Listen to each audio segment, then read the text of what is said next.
پوچھا گیا کہ کس قانون کے تحت آپ نے الیکشن کی ڈیٹ تبدیل کی ہے، آئین کے مطابق الیکشن کی ڈیٹ یا صدر مملکت یا گورنر وہ دے سکتے ہیں، الیکشن پروگرام چینج کرنا الیکشن کمیشن آف پاکستان کے اختیار میں ہے۔ تو آپ نے وہاں اپنے حد سے تجاوز کیا۔ 2 سوال رکھے گئے کل الیکشن کمیشن کے سامنے، 2 سوال پرٹیننٹ سوال کہ کیا اگر آپ کو فائنینشیل مسائل ہیں وہ حل کر دیے جائیں اور آپ کو سیکیورٹی اداروں کی طرف سے تحفظ اور سیکیورٹی پرسنل وہ اگر مہیا کر دیے جائیں، پولیس رینجر وغیرہ، تو کیا آپ کر سکتے ہیں الیکشن؟ الیکشن کمیشن کا جواب تھا ہاں۔ اب سوچنا یہ ہے کہ اس رات کہیں ان کا ارادہ بدل تو نہیں گیا۔ میں سمجھتا ہوں الیکشن کمیشن ایک آئینی ادارہ ہے، وہ انشاءاللہ آئین کے مطابق جائے گا۔ ہم تو ایک نیک شگون پہ ہی یقین رکھیں گے اور جو سپریم کورٹ ان کو ڈائریکشن دی گی اس کے مطابق جو ہے وہ الیکشن کریں گے۔ آخری بات، عوام کا حق ہے کہ ان کو اپنا حق رائے دہی استعمال کرنے دیا جائے، یہ ان کا آئینی حق ہے۔ جو کوئی اس کے راستے میں حائل ہوگا وہ آئین پاکستان سے ایک طرح سے باہر جانے کی کوشش کرے گا۔ عوام کو ان کا حق دیا جائے، عدلیہ پہ حملے بند کیے جائیں، ماضی کی تاریخ نہ دہرائی جائے۔ سپریم کورٹ ہم سب کا ہے، نہ یہ حکومت کا ہے نہ اپوزیشن کا ہے، یہ عوام کا ہے۔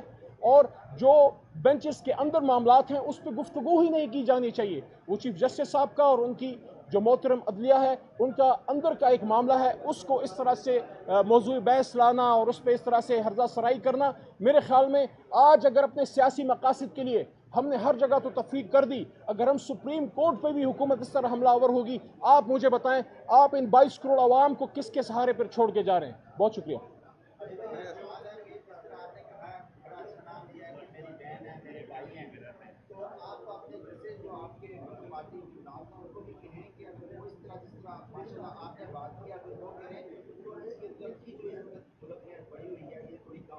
کل میرے بھائی اسم شریف بھائی صاحب، کل آنریبل چیف جسٹس صاحب نے بھی ایک بات کی کہ سیاسی ٹیمپریچر کو کم کریں۔